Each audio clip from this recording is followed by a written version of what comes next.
మనతో పాటు ప్రస్తుతం హర్యానా మాజీ గవర్నర్ బండారు దత్తాత్రేయ గారు ఉన్నారు. ఈరోజు వినాయక చవితి సందర్భంగా ఇక్కడ రావడం జరిగింది. సో సార్ మాటల్లోనే విందాం. సార్ నమస్తే. మీకు మీ కుటుంబ సభ్యులకు ముందుగా వినాయక చవితి శుభాకాంక్షలు సార్. సో ఎలా అనిపిస్తుంది సార్ ఈ వినాయక చవితి సందర్భంగా మీరు? వినాయక చవితి ఇది మన పండుగల్లో చాలా గొప్ప పండుగ. ప్రత్యేకించి లోకమాన్య బాల గంగాధర తిలక్ సమాజాన్ని సంఘటితం చేయాలని స్వాతంత్రోద్యమంలో దీన్ని సాధనంగా తీసుకున్నాడు. అదేవిధంగా హైదరాబాద్లో ఈ ఉత్సవాన్ని చాలా పెద్ద ఎత్తున నిర్వహించడానికి ఆ దేశభక్తి, జాతీయ భావం, అలాగే భారతీయ సంస్కృతి, దీంట్లో హిందూ సమాజాన్ని అంత ఏకం చేయాలని, కులము మతము భాష లేకుండా అందరూ ఒకటనేటువంటి భావం నిర్మాణం చేయాలని ఈ ఉత్సవ సమితి ఏర్పడి ఈ ఉత్సవాలను వైభవంగా ముందుకు తీసుకొచ్చాయి. కాబట్టి నేను గణేష్ చవితి సందర్భంగా తెలంగాణ ప్రజలకు శుభాకాంక్షలు తెలియజేస్తూ భవిష్యత్తులో దీన్ని ఏ విఘ్నాలు లేకుండా శాంతియుతంగా తెలంగాణ సస్యశ్యామలంగా అయ్యే విధంగా, తెలంగాణ వైభవంగా అయ్యే విధంగా అందరూ భాగస్వాములు కావాలని కోరుతున్నాను. సో మనతో పాటు విజయలక్ష్మి గారు ఉన్నారు. ఒకసారి మేడంతో మాట్లాడి తెలుసుకుందాం. మేడం, మీకు మీ కుటుంబ సభ్యులకి ముందుగా వినాయక చవితి శుభాకాంక్షలు. సో ఎలా అనిపిస్తుంది? మీకు పల్లవి టీవీ కుటుంబ సభ్యులకు కూడా వినాయక చవితి శుభాకాంక్షలు. చాలా సంతోషం. భాగ్యనగర్ ఉత్సవ సమితి కార్యక్రమంలో పాల్గొనడం ఇదే మొదటిసారి.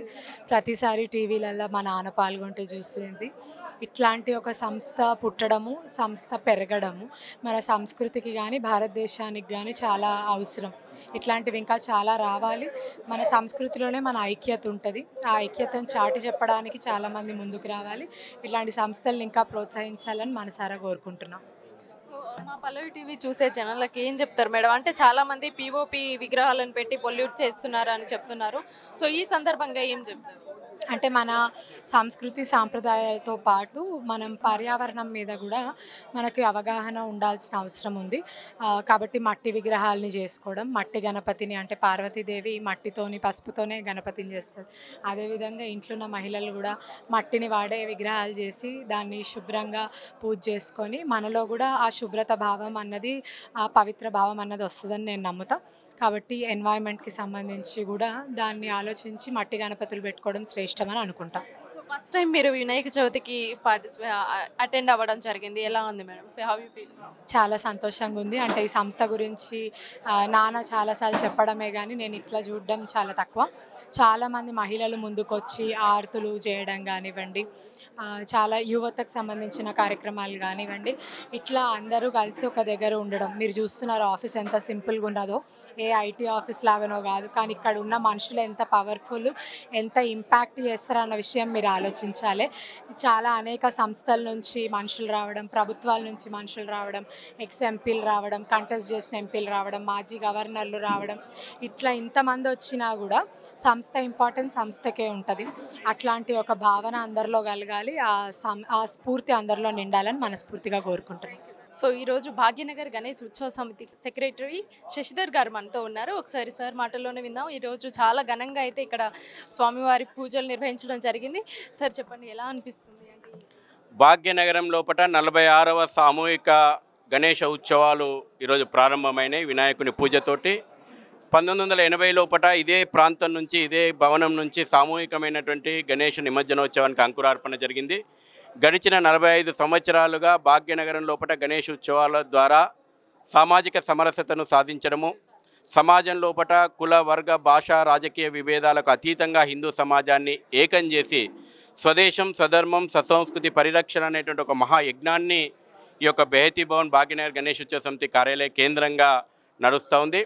అనేక మంది మహనీయులు అందించిపోయినటువంటి స్ఫూర్తి, ఛత్రపతి శివాజీ మహారాజ్ సామూహికమైనటువంటి గణేష్ ఉత్సవాలకు అంకురార్పణ చేసి హిందూ సమాజాన్ని ఐక్యం చేయడం కారణంగా మొఘలులను తిప్పికొట్టిండు.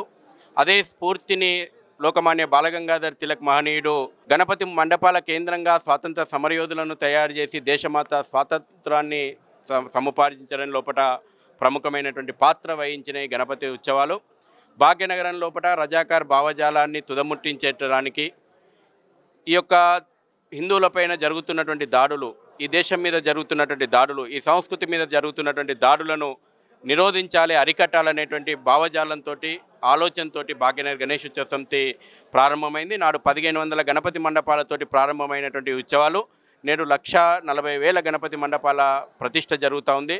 సుమారు 40 లక్షల మంది ప్రజలు ప్రత్యక్షంగా ఈ ఉత్సవాల లోపల పాల్పంచుకుంటూ ఉన్నారు. భాగ్యనగరంలో జరిగేటువంటి గణేష్ ఉత్సవాల ప్రేరణగా ఇవాళ తెలంగాణ వ్యాప్తంగా మారుమూల ప్రాంతాల్లో కూడా ఉత్సవాలు అద్భుతంగా జరుగుతూ ఉన్నాయి. 2 తెలుగు రాష్ట్రాలు అద్భుతమైనటువంటి ఏర్పాట్లు ఉత్సవాలు జరుగుతూ ఉన్నాయి. దేశానికి ఒక ప్రేరణను అందిస్తున్నాయి భాగ్యనగరంలో జరిగేటువంటి గణేష్ ఉత్సవాలు. ప్రభుత్వాలు ఏ రాజకీయ పార్టీ ప్రభుత్వాలు అధికారంలో ఉన్నప్పటికీ గడిచిన 45 సంవత్సరాలుగా అన్ని ప్రభుత్వాలు సమన్వయంతో సహకరించినాయి. ఈ సంవత్సరం కూడా ప్రభుత్వం అన్ని విషయాలుగా సమన్వయం చేస్తుంది, సహకరిస్తుంది. 18 ప్రభుత్వ విభాగాలను అన్ని స్థాయిల్లో కూడా మేము సమన్వయం చేస్తూ ముందుకెళ్తా ఉన్నాము. ఇప్పటికే అన్ని లెవెల్ మీటింగ్స్ పూర్తి చేసుకున్నాము. 6 సెప్టెంబర్ రోజున సామూహికమైనటువంటి నిమజ్జనోత్సవానికి అద్భుతమైనటువంటి ఏర్పాట్లు జరుగుతూ ఉన్నాయి. ఈ సంవత్సరం మేము ప్రతి సంవత్సరం కూడా ప్రజలను జాగృతం చేయడానికి ఒక నినాదం ఇస్తూ ఉంటాము. ఈ సంవత్సరం స్వదేశీ ఉత్పత్తులు వాడండి, స్వదేశీ స్వావలంబనను సాధించండి అనేటువంటి ఒక నినాదాన్ని మేము ఇస్తూ ఉన్నాము. అది మన యొక్క ఆచార వ్యవహారాల విషయంలోనూ స్వదేశీ పాటించాలి, మన జీవన విధానం లోపల మనకు స్వదేశీ ఉండాలి, మన సాంస్కృతిక వైభవాన్ని చాటేలాగా మనం స్వభావనతో ఉండాలి. అదేవిధంగా ఈ దేశం లోపల దేశ ఆర్థిక రంగానికి పండుగలు సృష్టించేటువంటి సంపద, అదేవిధంగా దేవాలయాల కేంద్రంగా సృష్టించబడుతున్నటువంటి సంపదనే వెన్నుముక. భాగ్యనగరంలో గణేష్ ఉత్సవాల ద్వారా 5,000 కోట్ల రూపాయల సంపద సృష్టించబడుతూ ఉంది.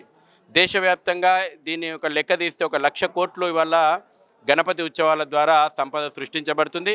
ఇటీవల కాలం లోపల ప్రధానమంత్రి గారు ఎర్రకోటపై నుంచి కూడా స్పష్టంగా పిలుపునివ్వడం జరిగింది. ఒక పక్కన అమెరికా ఆంక్షలు కూడా మనం చూస్తూ ఉన్నాము. ఈ రోజున ప్రతి భారతీయుడు స్వదేశీ ఉత్పత్తులను వాడాలా. మనం ఈ పూజ ద్వారా ఈ పూజలో ఉపయోగించేటువంటి పూజా సామాను కానీ, పూలు కానీ, పండ్లు కానీ, అలంకరణ వస్తువులు కానీ ఏదైనా మనం స్వదేశీని ఉపయోగిద్దాం. నిరుపేద కుటుంబంలో కుల వృత్తులు చేసుకొని బతుకుతున్నటువంటి వాళ్ళు, లేదంటే రోడ్ల మీద వ్యాపారం చేసుకుంటున్నటువంటి నిరుపేదలు ఈ పండుగ పూట వాళ్ళ దగ్గరనే మనం కొందాం. నిరుపేదలైనటువంటి హిందువుల కుటుంబాల్లో కూడా పండుగ వాతావరణాన్ని తీసుకురావాల్సిన అవసరం ఉంది. అందుకే మేము స్వదేశీ నినాదాన్ని పెద్ద ఎత్తున మేము ముందుకు తీసుకెళ్తాం. మీరు ఇందాక స్పీచ్ ఇచ్చేటప్పుడు మీ దగ్గర ఏదైనా పాత ఫొటోస్ ఉంటే ఇక్కడికి తీసుకురండి నిమజ్జనం తర్వాత అన్నాను. దాని వెనకాల ఉన్న మోటో ఏంటి? 46 సంవత్సరాల ప్రయాణం భవిష్యత్తుకు ప్రేరణగా ఉండాలి. కాబట్టి నాటి తరం అందించినటువంటి స్ఫూర్తి భవిష్యత్ తరాలకు ఇవ్వడంలో భాగంగా మొత్తం ఈ 46 సంవత్సరాల ప్రయాణాన్ని మేము పుస్తక రూపంలో తీసుకురావాల్సింది.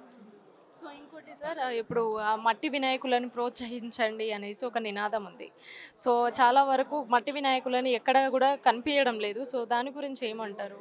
పొల్యూషన్ కంట్రోల్ బోర్డు తన అసమర్థత, అవినీతిని వాళ్ళ హిందూ పండుగలకు రుద్దేటువంటి ప్రయత్నం చేస్తుంది. వినాయక ఉత్సవాల ద్వారా, నిమజ్జనం ద్వారా ఎటువంటి పొల్యూషన్ లేదు. ల్యాబ్ రిపోర్ట్లో స్పష్టమైంది.